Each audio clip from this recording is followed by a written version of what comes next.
Hello, everyone. It's the Historical Gamer. You can call me Matt. And today we're back with another episode of the Single Malt Strategy Podcast. It's been a while since our last episode, and it's been even longer since we've talked to the one, the only, Gene Marciniak. Gene, how you doing today?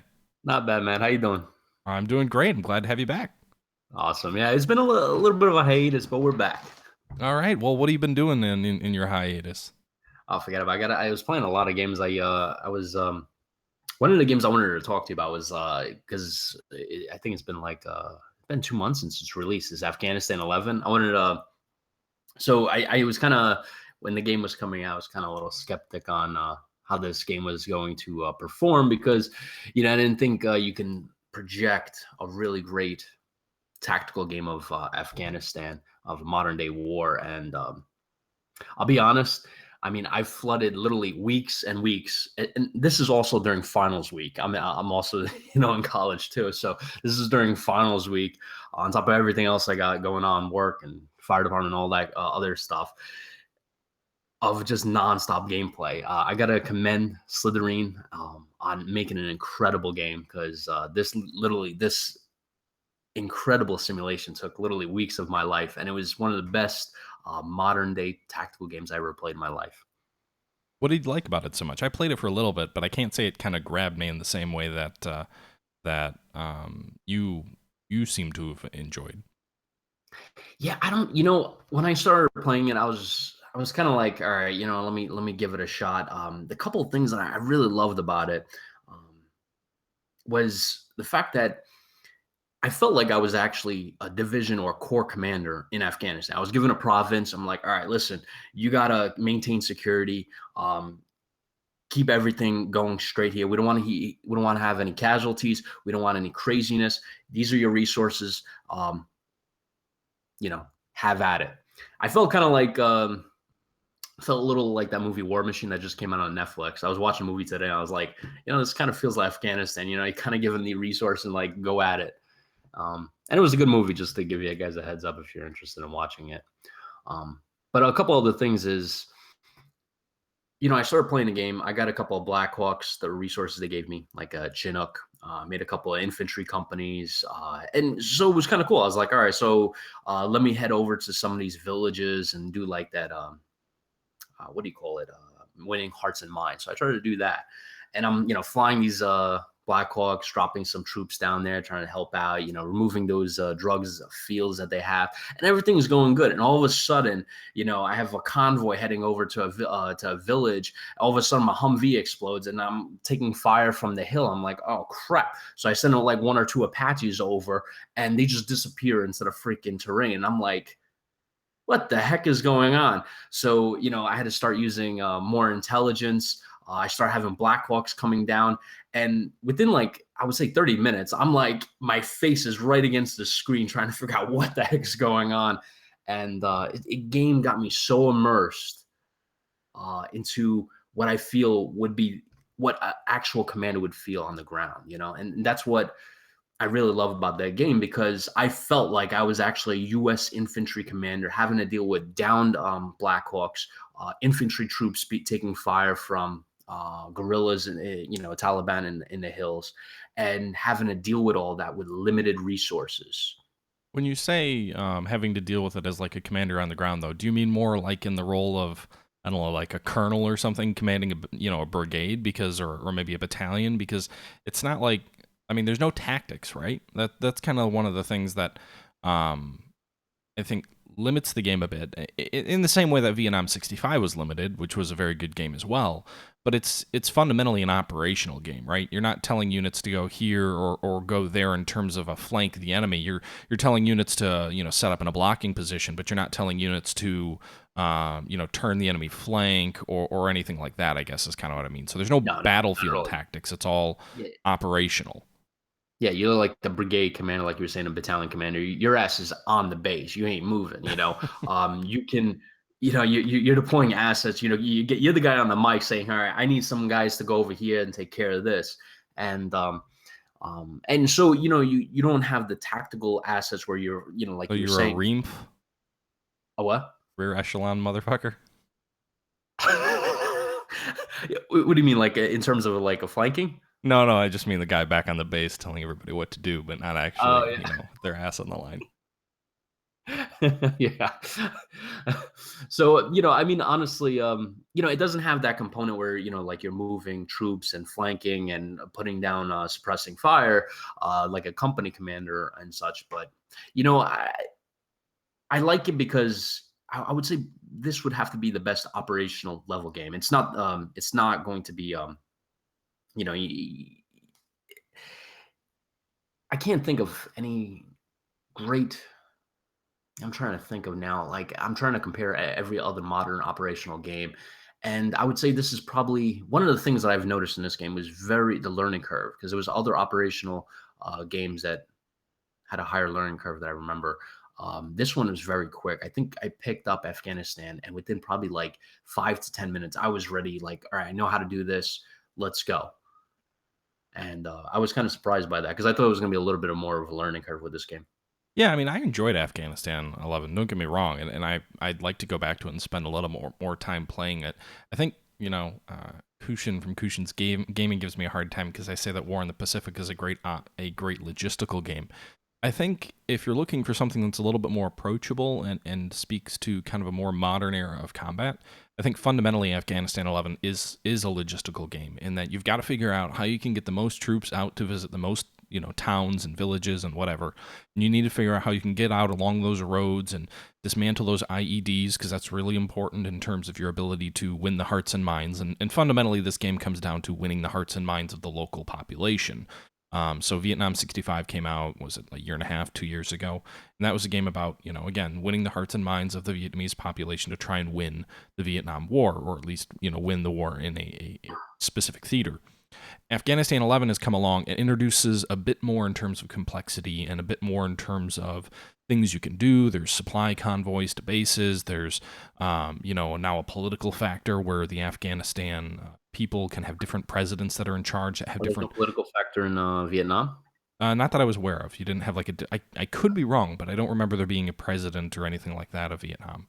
And it basically puts you in charge of these forces, and your goal is to not really defeat the Taliban and the local militants. And also, this is another piece that's kind of interesting, is that there's two separate factions. There's the militants, which are kind of like local warlords, I think, and then there's the Taliban, which they operate independently. They're kind of like the VC and the NVA in Vietnam 65, but I think the intent is to try and portray them as being different factions, and in essence, they are. They've got different flags. They have different impacts on villages and locals and whatnot. So it's fundamentally it's a logistical game about giving you control of a theater or a map or a region and trying to figure out how you're going to use limited resources most effectively to gain control or compliance of a group of villages that are separated by mountains and just distance, and use a whole host of modern weapons and capabilities such as drones and airstrikes to achieve your goals. And those goals can shift a little bit too. So, again, depending on the politics and what's going on, there's a point where airstrikes, depending on the political impact, airstrikes can actually hurt your hearts and minds score, even if they may destroy an enemy. Or in some cases, destroying the enemy hurts your hearts and minds score.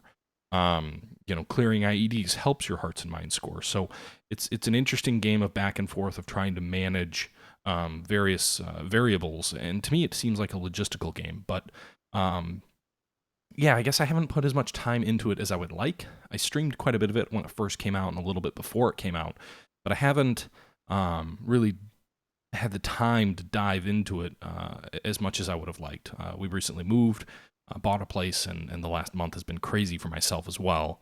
But it's certainly something I want to visit in a bit more detail. One thing that really shocked me was it was two things that really kind of, besides the learning curve, two things that really blew my mind was the gorgeous map and graphics on of this game. I mean, there's even sandstorms in this game. I was kind of like taken back by that. And the other Yeah, thing is the music and the like the audio. Like every time I order a unit, it says Oscar Mike, or it says Roger that. Like it would use the stuff that like people we use in the military. Be like Roger that, or I don't think they say. There was a whole bunch of them, but they use those kind of vocals, the music, as well as the graphics. I mean, it really was. It felt like they put a lot of work into that game. Yeah, no, I'd agree that they definitely put a lot of effort and work into it. It felt like, it was a modernized and more in-depth Vietnam 65. And I have a lot of respect for the developer of that game. He seems to be doing quite a bit of interesting stuff with that counterinsurgency engine. He has another game coming out shortly called Carrier Deck, which is more of like a flat top management game, and I think he's also got like his Oh, he's Majesty's making the same ship one. game coming out as well, which is kind of like managing a Royal Navy man of war, but more like managing personnel and watches and things like that. But Carrier Deck is about kind of managing flight ops on an aircraft carrier. I think we talked about it on a previous episode, but Yeah, that's supposed to come out soon. I've every been, single soldier is the developer. yeah, every single soldier, the same developer as Vietnam 65 and Afghanistan 11. But I haven't been playing a ton of games since the move. I've mainly been, looking at. Oh my goodness, I can't speak. I've been playing a little bit lately of Steel Division. I don't know. Have you given that a look at all? I've with Steel Division, I'm planning to buy it, but I needed to check to see if my so I switched from an iMac that had a really powerful graphics chip at a 290 from AMD, and I iMac, you purchased mean powerful for like 3 years ago on a Windows machine? well, I mean, it was pretty good. I mean, I was able to get a Civilization 5 on like high graphics, so it was not too bad. Uh-huh. Uh, but I switched over to the new MacBook Pro, the one without the touch bar, and it has a great graphics chip. I believe it's the 620 from Intel, but Have we you made know, it through a single episode without you talking about something Apple related? Just out of curiosity. we got to write down a list. I don't Number think of it's gonna times happen. Apple comes up, number of times Apple's mentioned in a positive light. Whoever can get the accurate number, it gets a prize. Uh-huh. But so I need to get because I got a laptop now, and it's good. And then it's been able to run a lot of these heavy games. But I need to get an external GPU to kind of run, especially for Steel Division, because from the looks of that game, it looks like it's heavy graphics. I mean, it certainly is a modern looking game. I wouldn't say it's like Crisis or anything like that, but it's certainly a modern looking strategy game. I've actually enjoyed it quite a bit. Haven't played it a ton. Again, that's going to kind of be the common theme of any games I'm talking about in this episode. But I played the British campaign the other day. I live streamed it and got my ass kicked, and it was enjoyable. I think from a single player perspective, it's probably going to get a little bit frustrating with there only being 3 campaigns. It seems like there's 4 missions per campaign, and I don't get the sense that there's individual battles within the missions. It just seems like kind of one mission that you play through, and then when you achieve the objective, you proceed. But with that being said, I think it's really a well crafted game. I wouldn't. A lot of people I'm seeing. I saw an episode or an article the other day on Strategy Gamer, which is kind of the successor or spin-off of Wargamer.com, trying to claim that like Wargame or oh my goodness, not Wargame. That Ruse developed Wargame, but trying to claim that the developer. Oh my goodness, I can't even. Oh, I need to edit this all out. Trying to claim that Eugen Systems, the developer of Ruse and also the developer of Steel Division, that they made this sort of hybrid of realism and good graphics and how more war games have to follow the suit and isn't it great that it's so authentic, and I have a little bit of reservation there because playing the game is fun and it certainly is pleasant on the eyes, but it's not an authentic war game. It may give you an authentic Normandy sort of flavor, but it's not a deep war game. It's not deep strategy in terms of how you would fight a battle.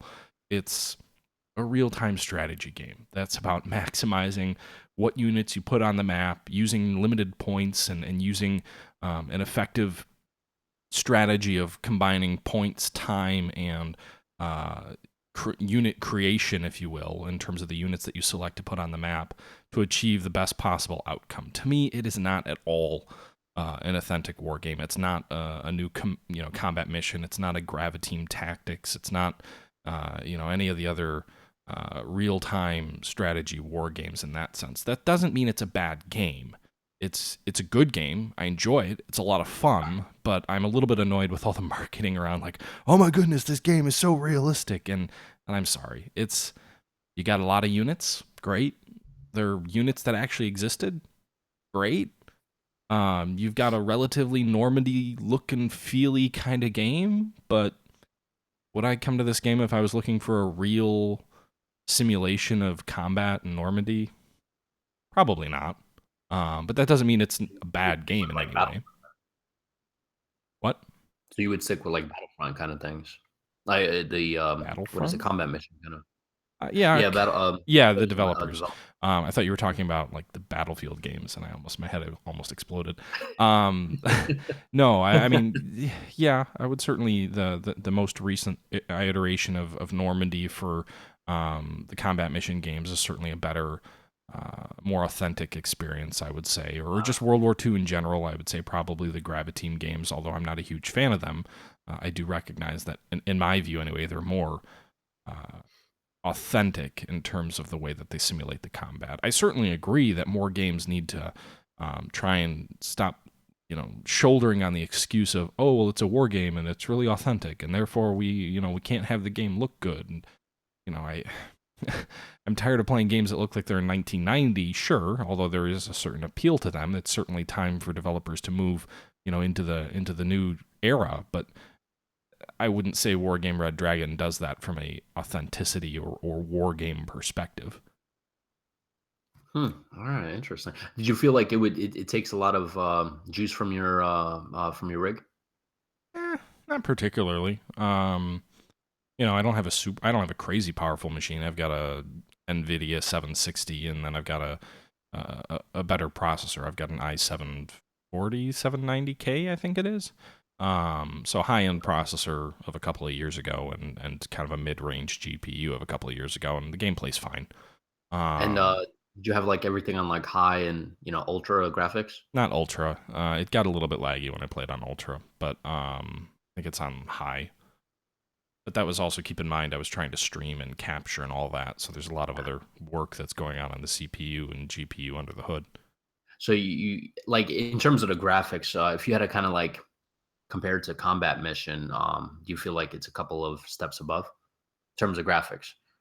I don't know. I mean, I wasn't reviewing the game per se, so I wasn't really looking at it in that much detail. I kind of would say it's about on par, maybe. Maybe Combat Mission looks a little bit nicer, but I also would say that I played the vast majority of the game zoomed way the hell out, so I could keep track of all my forces and make sure that everything was moving up. So it's not the kind of game that I feel I'm getting sucked into looking at street level view for combat, because I've really got to keep an eye on my troops, because you can slow time down, but it's not like it's turn based, or issue your orders and then watch them play out. It's very much real time. So in order to keep track of everything that's going on the maps, which are relatively large, and you can throw a lot of forces onto the map, I had to zoom further out, so I wasn't really that interested in how things looked from a ground level perspective. So basically, all that beauty of the graphics, majority of players not going to majority of the time notice because they're going to be zoomed out most of the time. Maybe. I mean, it depends on the player. Some players may zoom in more than me. Some players may play at a slower speed than me. Can you can you assign troops can you assign troops inside the building and on the various floors? No, it doesn't go. You can put them into buildings, but I don't believe there's a floor setting or anything like that.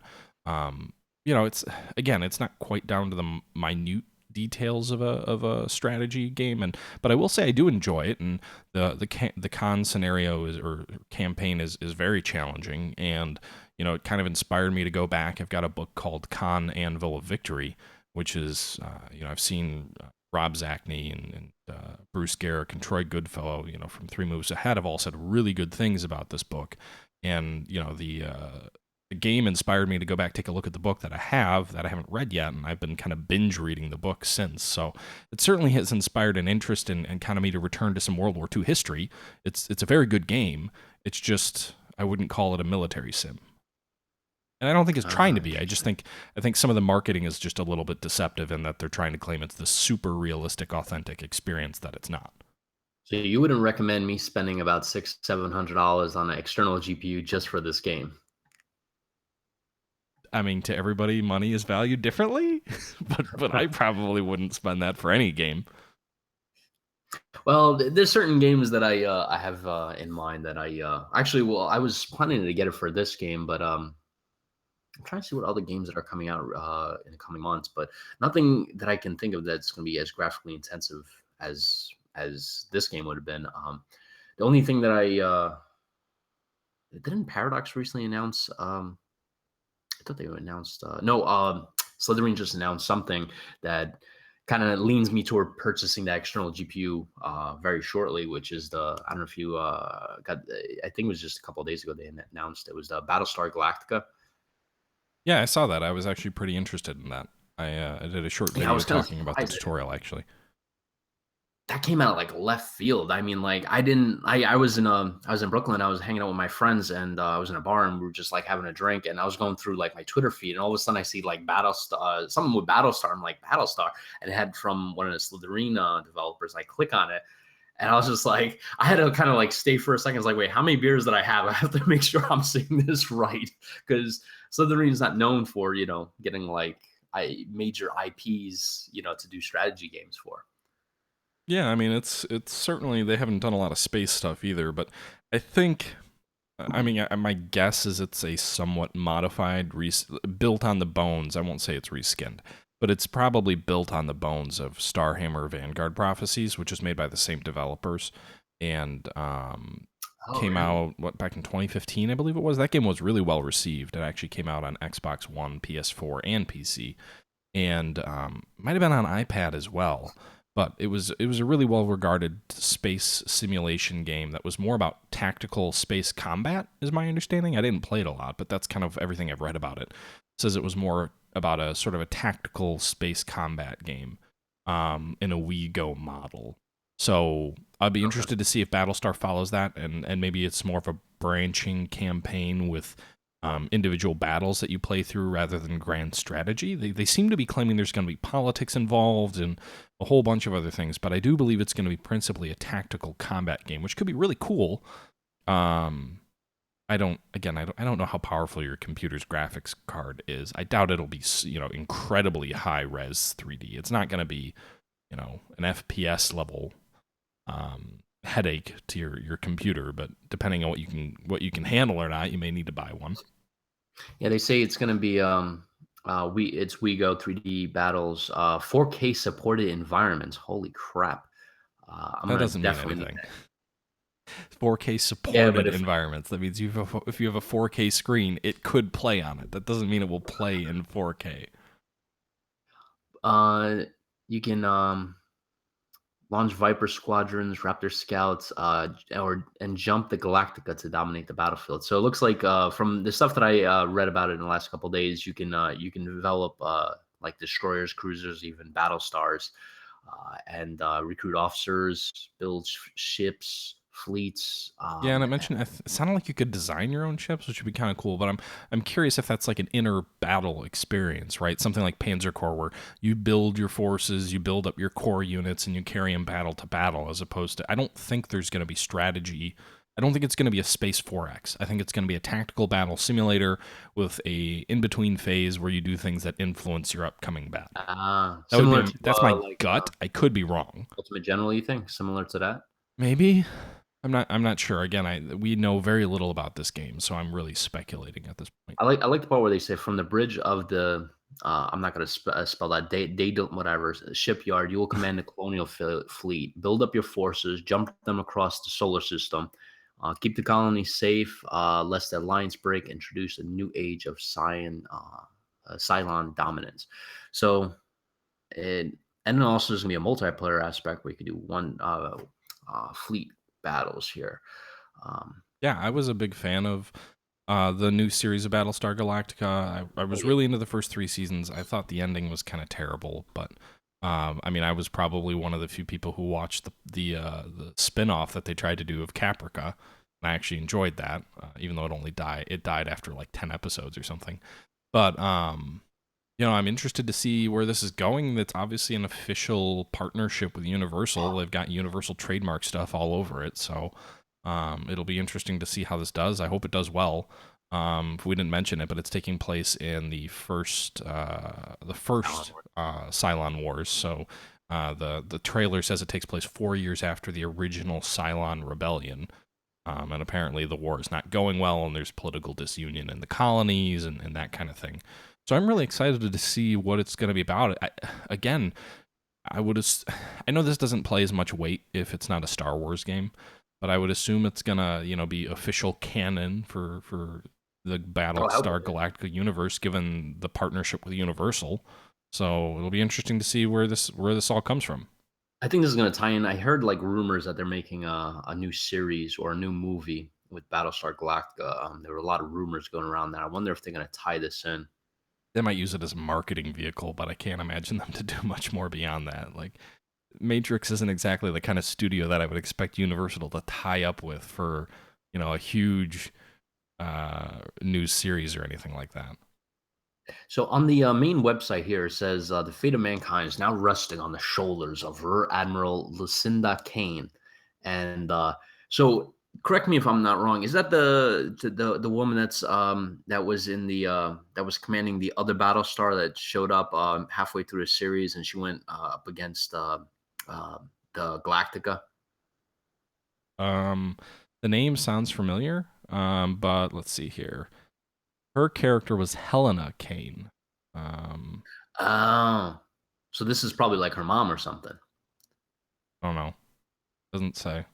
Yeah, because it says the secret It cunning says plan that she has she witnessed conceived. her parents' death during the Cylon attacks in the first Cylon Wars. So I don't know. Oh, interesting. Yeah, I'm really looking forward to this because it's going to put a lot of things in motion. I think it's going to tie some stuff into the actual series, and I really love. I really got into Battlestar Galactica. One of my friends said, "Hey, you might like it," and I started watching it. I was hooked. I like the darkness of it. That's one thing that I really enjoyed. Yeah, it'll be interesting to see. I mean, I'm gonna temper my expectations on them tying in too much. But I guess again, I'm looking forward to playing it. So we'll see when it comes out if it lives up to my excitement.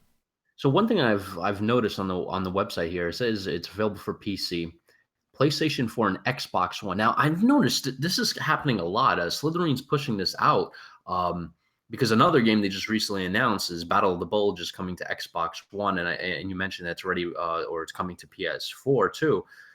I've noticed a lot of these games that are coming out now is branching out not only to the mobile platform, but to the casual, to the people that play on the. I consider that casual game and like the Xbox One. Whatever. Y'all can kill me later, but honestly, it's more casual. Well, I'm not going to get into that argument because I own a PS4. I also own a PS3, a PS2, a PS1. I have a Oh N64 wow, in the other room, a Super Nintendo, a regular Nintendo. Um, it still works. yeah, got all that stuff. Oh, But with that being probably said, selling me some money. certainly I enjoy playing computer games, as that's almost the entirety of my channel. But I think it's natural, right? I think we've seen a little bit of a stagnation. At least Matrix has indicated they've seen some stagnation in the iPad market, where people aren't buying games the way they used to, or where the market has at least kind of peaked for them, and people aren't, they don't continue to see the growth there. And I think it's the iPad or tablets in general are very much a winner take all market, where a handful of games do phenomenally well and everybody else does horribly. It doesn't seem there's much room in the middle there. And I think most Matrix games would fall in the middle. So I think what they're probably looking for is what are some other ways we can make some money. And if you look at it, I mean, the PlayStation 4 has sold over 60,000 units now, or 60 million units now, I believe. The Xbox has sold about 30 million units. So that's 90 million devices right there that you could sell your game on that, obviously is a market. And I think the other thing with those games is for a long time, those games really relied heavily on publishers and AAA studios and massive marketing budgets because you had to get your game on a shelf in a store to be successful. And that was true much later than the computer, right? So until the PlayStation 4, until the Xbox One, The PlayStation 3 and the Xbox 360, they had some games in their digital marketplace, but fundamentally, most of those were AAA games. And most people bought, at least until late in those consoles' life cycles, most people bought AAA games or they bought physical copies of their games. So you didn't have this sort of digital explosion that you had on PC at the same time of people going into these digital storefronts and buying indie games. You had a handful of very successful indie games. They often partnered directly with Microsoft or, mostly with Microsoft. The Xbox 360 was really the main platform where you saw some indies achieve some success. But you didn't see this widespread cultural adaptation to indie developed games or smaller studio developed games. At least, again, not until the later years of the life cycle. That started to change toward the end, and I think you started to see a change in mindset as well when PlayStation started giving away games for free if you had their like subscription membership, and then Xbox started doing the same thing as well, where you pay like $60 a year, and then you get 2 or 3 games for free every month. And those tend to be more small studios, small developers, indie developers. And those games, I think, have branched people into thinking, all right, let's look through the catalog. Let's see what other games there are in here. So I think you're starting to see this move away from the physical copy, the need to be on the storefront in Best Buy, on the storefront in, whatever other electronic stores still exist, GameStop, I guess, and an acceptance of digital games. And again, I'm sure people will be like, oh my goodness, it happened so much earlier than you say. Like, yeah, there were early adopters, but at the end of the day, the vast majority of people weren't buying their games that way. And I think you're seeing that shift. And I think with that shift, it started with the newest generation of consoles. And now that people are buying games like that, I can't blame Matrix for saying, how can we capitalize on this? How can we make a little bit of money off of this? Now, they're not doing it for all their games. Starhammer Vanguard Prophecy that I told you about, the previous game by these same developers, was actually on Xbox One and PlayStation 4, and that was in 2015. So if it's on the same code base, right? So if it's in the same code base and it's by the same developers, I guess that would make sense. But I think you may see space games or more casual war games make their way to console. I mean, Panzer General, the original Panzer General, was on PlayStation 1 way back in the day. So it's not like no strategy games have ever been on console. But I think earlier in the console generations, it was easier for small games to get in without having crazy marketing budgets and buying tons of storefront. And now today, because of the digital experience, you're seeing that become more possible.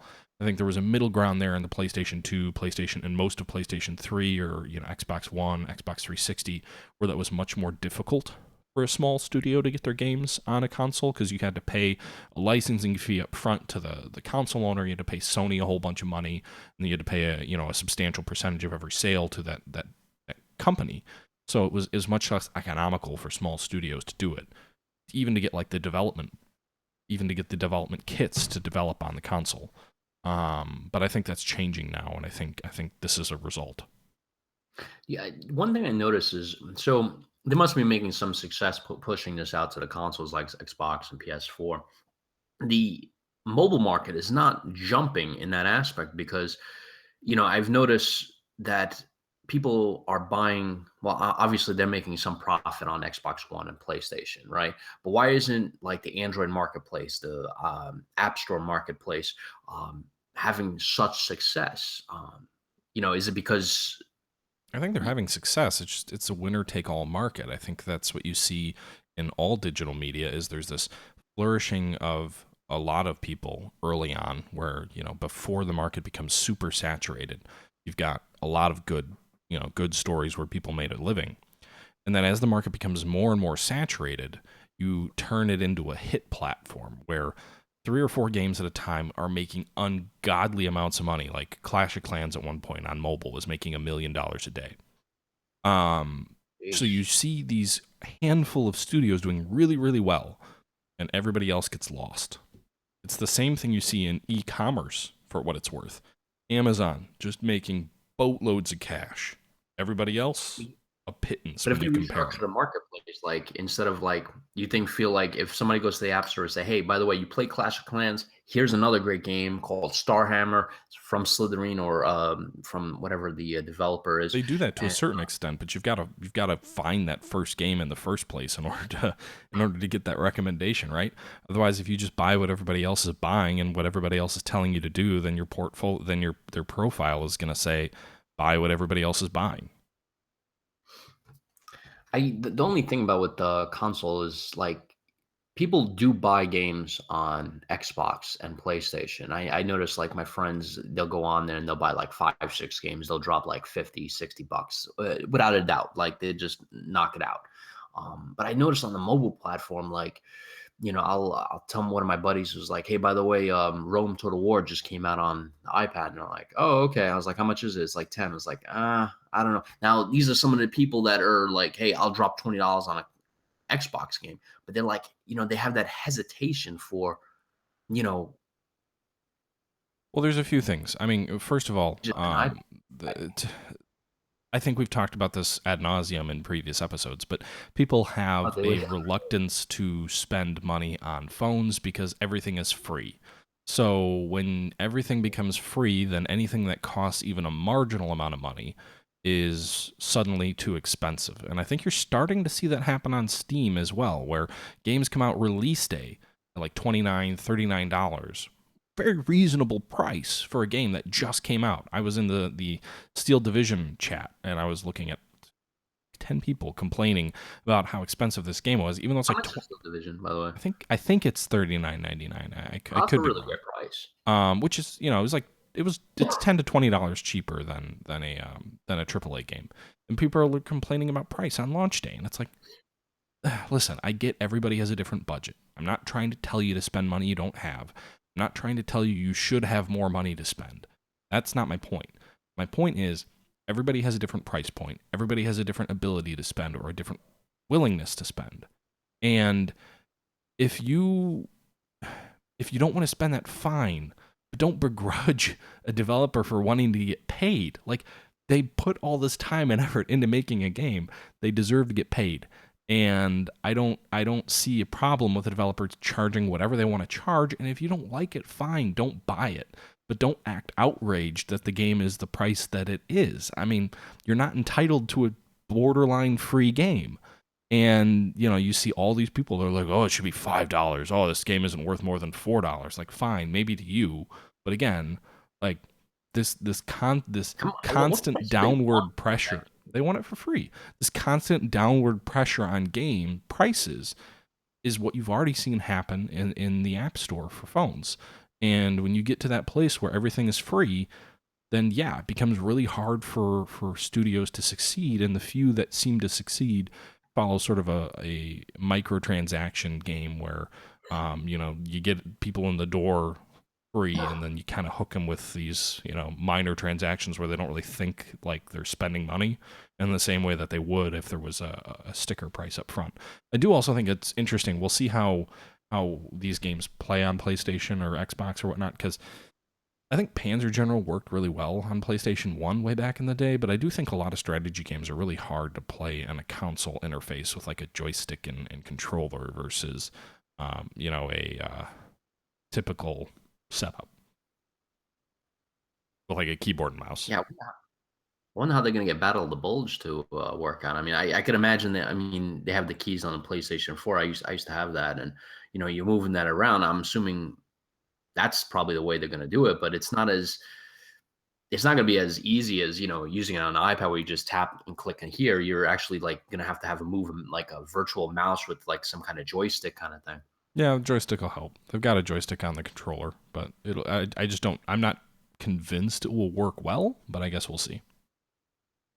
Yeah, I think now that I'm thinking about it, maybe I'll just. I was kind of like hesitant, like here, because you got Battlestar Galactica coming out for PS4, Xbox One, PC. I'm thinking, external GPU is going to cost me casing and a good graphics card. It's going to run me like $700-800.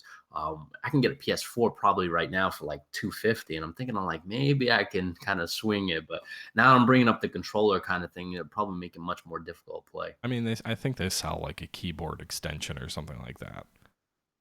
I don't know how much it Yeah, is, but but I I don't think think you it's can gonna get be the that. same.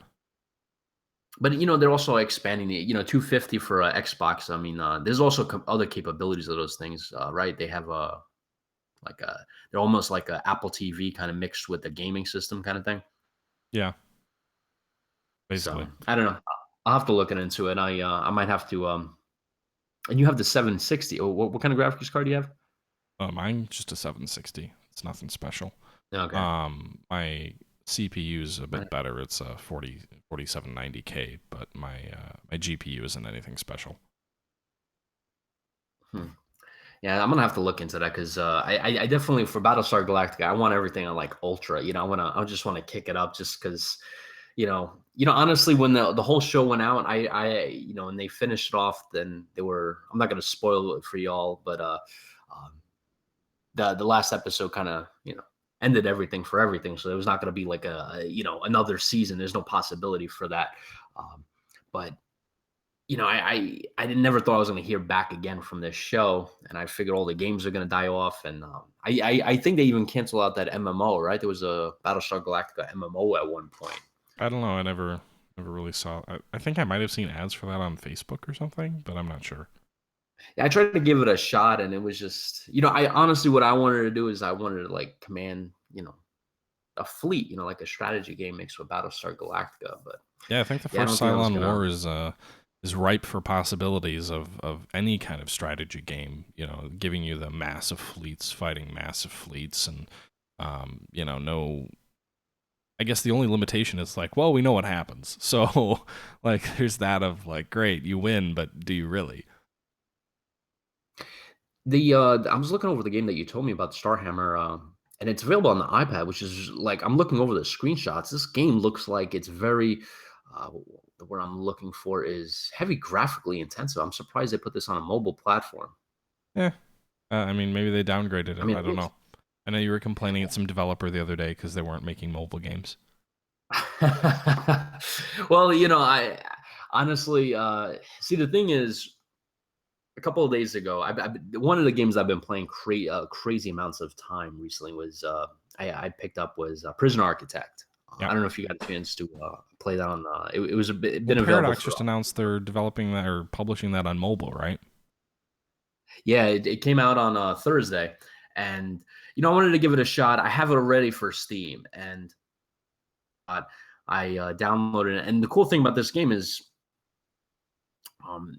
obviously they're not charging an upfront price, which you can go either way. I kind of enjoy them charging an upfront price because then everything's unlocked rather than you buying piecemeal. Because eventually you buy things piecemeal, it's going to come up a lot more expensive than you just buying the full price. So I picked up this game, and to unlock the sandbox mode was like $5. So it was no problem. I clicked on it, and I've been like sinking in hours and hours, and I've been trying to figure out like I have the game on my laptop, on my, so I don't understand why I'm spending more time on my tablet. And I just realized the reason I'm enjoying it more on mobile and I'm sinking a lot more hours into it is because my tablet's with me everywhere I go. Like a coffee shop or I go to a bar or something like that. I always have my tablet with me because I can easily throw in like a little case or something like that, or I throw in my jacket, whatever. And I could literally just whip it out if I got like, nothing to do. I could just, kill out an hour or two while I'm drinking a beer or something like that. You And go on a to a laptop, you bring your tablet to a bar? yeah, why not? I don't know. I guess I've never The done that last, before. well, last couple of weeks, I was in Brooklyn because I was, hanging out with family. I'm actually going back up to Brooklyn in a couple of days, but, half of them are at work, and a lot of my friends are at work in the middle of the day. So I'm like, I got nothing to do, and so maybe let me head over to the brewery a couple blocks away. And I was like, let me bring my tablet and have a couple of beers. So I kind of wind out the days that way. So when they come back and they meet me at the bar, I'm already kind of feeling good already.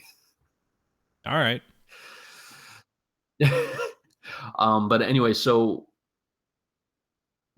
it was really amazing because I'm always hesitant to bring a laptop with me to a bar, or like if I go to a coffee shop or something like that, because I always feel like I'm going to spill like a drink on it, or somebody's going to walk by and accidentally spill or something or whatever. Because especially a laptop, they're expensive. Especially if you get a gaming laptop, forget about it. It's like $2,000-$3,000. You spill something on that, unless you have a good, unless you get that accidental coverage. But even then, I mean, you're going to be spending a deductible or whatever. I feel with like a tablet or phone, you break it, yeah, it's a couple $100, but chances are you spill stuff on a tablet nowadays. They're all like, What are you doing for a living especially now? like You're the talking about like buying $600 graphics cards just for one game and just whatever. It's it's an iPad. It's only like well, four I have a hundred couple weeks bucks. No big deal. before I start my next job. So I finished school like about 2 weeks ago, and a couple other odd jobs that I was doing. But I'm heading over to a new company, actually an old company I worked for. But so hopefully, I Is get this my the company salary that I back. was making fun of you for before? Possibly. I don't want to, put anything out there, but we'll, All right. we'll we'll see how everything goes. There's a couple of other companies that I might switch over. Other companies that I have in mind too. So, I mean, the um, other thing is but if anyway, you so bring a going back to laptop out in a bar, like, and it's a $2,000 gaming laptop, it's gonna have all these LED lights on it, and you're just gonna look like kind of a loser if you've got that out. A gaming laptop is not a normal laptop, right? You're like no, especially neon got the red with like a backlit LED display with like gamer extreme all over the front. Meanwhile, you're sitting at a bar. and you have the vents, making as loud as a lot of a sound as the air conditioning. Yeah.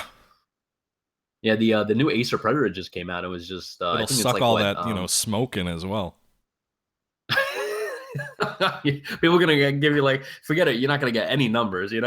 Like I was in a bar a couple weeks ago, and I was on my phone. I was playing a couple of games, and there was a girl next to me. So I started talking to her. I'm like, hey, what's going on? And I guarantee if I had my laptop out there playing some game, forget about it. I wouldn't have got her number. So um, it kind of gives, you got to moderate. If you have like a phone with you at the bar, everybody has their phone out at the bar. If you have a tablet, I feel like that's like right at the point where like it's acceptable as long as it's not too big. You're not going to whip out like a 13-inch tablet. Everybody's going to, give you that eye. But I feel like if you bring like an iPad mini or something like that into a bar, it's nice and small enough that it's comfortable to have at the bar. Okay, I mean, I guess people bring him to coffee shops all the time.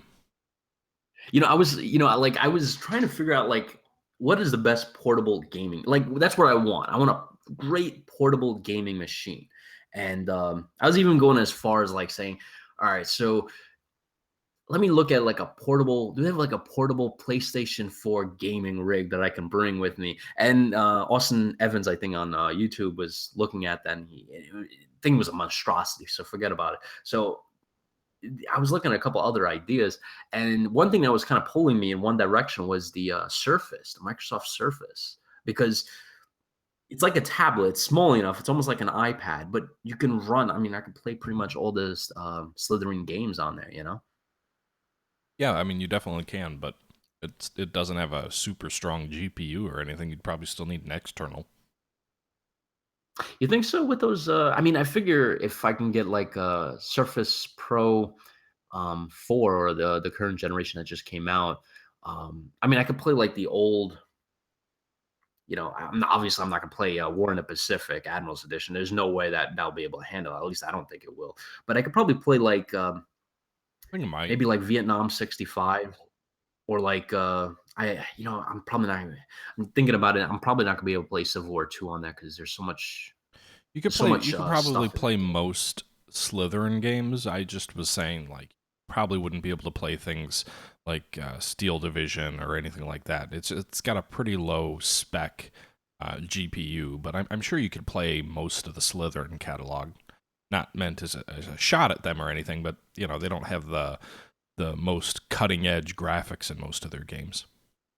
The only thing with those Surface Pros is like you can't attach a external GPU because even the latest ones they came out with, they're just sticking with the old-fashioned USB 3. So it's, you know, that was the one USB biggest thing 3 when is I was old getting a fashioned now. laptop. USB-C is from what I've been hearing, is the new hot stuff on the market. Oh yeah, you and your Apple fanboyism. I forgot. Well, no, isn't USB-C kind of like universal? It's supposed to be like It's supposed to be like replacing everything. It's going to be your TV is not going to have HDMI. It's going to be USB-C. Your computer is not going to have Ethernet. It's going to be USB-C. Everything's going to be replaced by USB-C. Um, I That's don't know. why that I mean, if something like that happens, the reason why I was kind of like looking at USB-C was because you can hook up external GPU to it, and I can take my laptop that can barely run, that can run games okay, like on low, medium graphics at max, and then hook up an external GPU, and then boom, I'm running like Battlefield 4 or whatever the newest Battlefield is at like 120 frames per second, so I can kill pretty much every game that I can run on my system. So what happens when you're at the bar? You pull out your Mac and then you attach that external GPU to it. What's that do to your prospects? I won't. One thing's for sure, I won't get a beer on the house. That's for that's for damn sure. All right. They're gonna be looking at me as like, we're gonna probably have to charge you just for whipping that shit out. Oh Yeah. man. So what other games you've been looking at or playing lately? Anything? Besides Prison Architect, I've been going to a lot of old games. I've been, I think it's because I just visited on my way back from Brooklyn. I stopped by Gettysburg, for like the fifth time this year. Not fifth, but it's I think the second or third at this point. And on my way back, I was just like, you know what, I want to get some Civil War II action going on here. So, you know, honestly, I'm kind of like hoping every time I go on Twitter and I'm looking at Slytherin, I'm hoping and kind of praying. I'm like, I would really love a Civil War 3 kind of game, because Civil War 2 is like almost like dead perfect. I feel like maybe a couple more enhancements that they could add to the game would make it like Well, I'm the not going to let best you go Civil War down the game. Civil War tangent because we've already talked about that in like 8 episodes, and I think Kushin would probably come to my house and kill me if we talked about it too much. But I agree, it's a good game. Sorry, I mean, interesting that you said you went to Gettysburg though, because I was, my wife has a work conference in Boston, and she was, saying, "Hey, you should come up and join me. The conference ends midweek. We'll spend the second half of the week in Boston. We'll spend the weekend there. We'll go see the sights." And I kind of thought to myself, all right. And then I thought, hey, well, I know it's like a 5.5, 6 hour drive from Gettysburg, but I've never been to Gettysburg, and this would be a nice excuse to go see Gettysburg and drive up afterwards. So I kind of thought about it and thought about it a little bit more. And then I realized, well, wait a minute. Gettysburg isn't too far from Antietam. I could fly into Maryland, and then I could go to Antietam and then go to Gettysburg and then, drive up to Boston. And then I thought, oh, well, wait a minute. Northern Virginia isn't too far from Antietam. I could fly into Richmond or something. Go drive through like Fredericksburg and Bull Run and then up to Antietam and You're just gonna add North Carolina. You might as well just start from Georgia and work your way up. yeah, why not? Just take the whole week off and just do that for the first half. Well, how many days you got? Like, how many days are you planning before you have to be up in Boston? The original idea was fly in the night, like fly in. I think we'd be up there like Wednesday, so fly in there like fly in Monday night, spend Tuesday at Gettysburg, then drive up, and then be there by Wednesday. Okay, so like, are you gonna like stay in Gettysburg overnight to like Wednesday morning and then drive? I'd probably spend the night before I go see the battlefield, and then go to the battlefield, spend a bunch of time there, and then drive up that night. I'll leave that night. Okay. You can definitely go Gettysburg in one day. It's gonna be kind of. I mean, if you go like just hit the main spots, like you could probably McPherson's Ridge, and then Pickett's Charge, the Cemetery Ridge, and then Little Round Top, and the Devil's Den is right next to it. So you could probably hit all 4 spots, and knock out the day. Honestly, every time I go to Gettysburg, I feel like if you're brand new to Gettysburg, you're gonna need about a good 3 days, 2 to 3 days to kind of get the full experience of Gettysburg, because you got to figure in you're going to hit if you want like the full experience, you're going to hit McPherson's Ridge, you got to hit Culp's Hill, you got to hit Cemetery Ridge, Cemetery Hill, You're gonna hit Little Round Top, Devil's Den, the Peach Orchard, which is a little bit of a way, and then you're gonna head over to the Confederate side, where like they all marched. One thing that I love doing every time I go there is I go to the Confederate side and I kind of do the walk across the field, and it's about a mile and a half, and that's a really cool experience. Um, I do some of the Ranger walks; those are really amazing because some of the way they kind of make it alive. Like you're like the way you're listening to them, it's almost like you can kind of see it happening. So that's going to take a couple of those, usually like an hour to 2 hours each. So figuring you're going to do 2 or 3 of those, that kills out a whole day on its own. Not to mention you touring those sections of the battlefield, and then figuring the museum on its own. The museum is going to be easy 4 to 6 hours because you got the movie, you got the cyclorama, and then you got the whole museum. That museum takes a while to get through that museum. Hmm. So you could still do it in one day. It's just going to be you're going to have to cut a lot of that meat out. Well, I mean, I've never been there either, so I wouldn't expect to see everything, but just to have been there would be pretty cool either way. One thing I would recommend if you ever get a chance to do it is I don't know if you would have it this year or maybe next year. The Gettysburg reenactment. That's an experience that I love going to see. The I don't know if you ever been to any reenactments for Civil War. No, I haven't. Well, yeah, no, I haven't. The one real cool thing is I was there during the 150th, and I've been going to even if you go for the odd years, they still have some reenactors. But for the major, like 150th, 160th, I think the 155th next year, they might have a lot of reenactors there too. It really.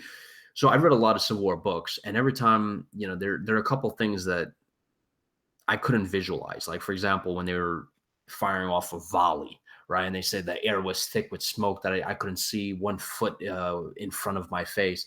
I can't picture that. I'm like, okay, I can imagine your weapon firing some powder, but I mean, seriously, you're telling me like you can't see 1 foot, right in front of your face. And then when I was there for the 150th, within like 10 minutes of the battle happening, we're only talking about 15 to 20,000 reenactors, right? Figuring there's 150,000 that were at the actual battle. The whole field was like covered in smoke, drenched from one end to another. So after 10 minutes of combat, I couldn't see any of the reenactors. After 15 minutes of combat, I couldn't see the audience. And I couldn't even see my wife, or my ex-wife at the time. I couldn't see her, and she was like 3 feet away from me, and it was a really incredible experience. It kind of like put a lot of the things that I read in the books in kind of perspective. Yeah, no, I hear you. So if you ever get a chance for that, it's really great. And the one thing you got when you go down there, you got to promise me, you got to stop by this bar. It's called the Blue and the Gray. It's in the big freaking, they got like a little town square that's like a circle. It's called the Blue and the Gray. It's a nice bar. They got tons of IPAs, and I guess if you're a lager fan, they have some lagers too. Unfortunately, but uh, it's called the Blue and the Gray. They make the best burgers I've ever had in my life. All right, I'll have to check it out. Now, considering I had a lot of burgers, New York City is filled with freaking burger stands. This town in the middle of Pennsylvania has the best burgers. You can't pass it up. So that's one thing you gotta promise me. Have that and have a nice IPA, and you're gonna have a great time. I can do that.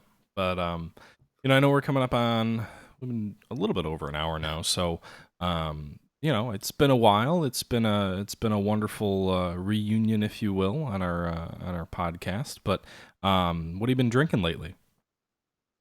I haven't been spending a lot of time in Virginia, so I've went back to my the couple of days I'm here every couple of weeks. I've been going back to my old favorite, which is El Wapo, and I've been sucking that down a lot because it's one of my favorite Virginia beers. But so I've been getting a lot of 6 packs of that. But when I'm in New York, there's only one beer on my mind, and that's the Gastronomical. It's a IPA from Kegs and Lantern. I think I mentioned it before, but it's one of the best beers I've ever had in my life. Awesome. I'm a peasant right now, so I have no grounds to criticize you, even if you have repeated yourself. I'm in the process of drinking a Miller Lite because, well, I'm a peasant right now. So you got to tell them the deal it was like $8 for 24. Yeah. So like 50 cents, like you were saying before, it was less than 50 cents a I mean, beer. it's cheaper than bottled water. Well, not cheaper than bottled water. Almost cheaper than bottled water. So I mean, it's like the same thing, right? Yeah. Yeah, a little bit. Some people were telling me a Miller Lite's kind of like, well, I'm not gonna reiterate. I remember when I was in a bar back in the day, people were saying, "You drinking that piss water?" I'm like, "Why are you still calling this piss water?" And they're like, "Because it's close to, there's barely any beer in it." And I was like, but then again, for 50 cents a beer, I wouldn't. I'll never complain. All right. Well, with that being said, I think we'll go ahead and wrap the episode up. Hopefully, we can get back to you guys before too long. Certainly not months in between episodes. But thanks again, everybody, for tuning in once again. And this is Matt for the Single Malt Strategy Podcast. Jean, you want to send us out? Yep. Thanks, guys, for joining us, and we will catch you next time. All right. See you guys.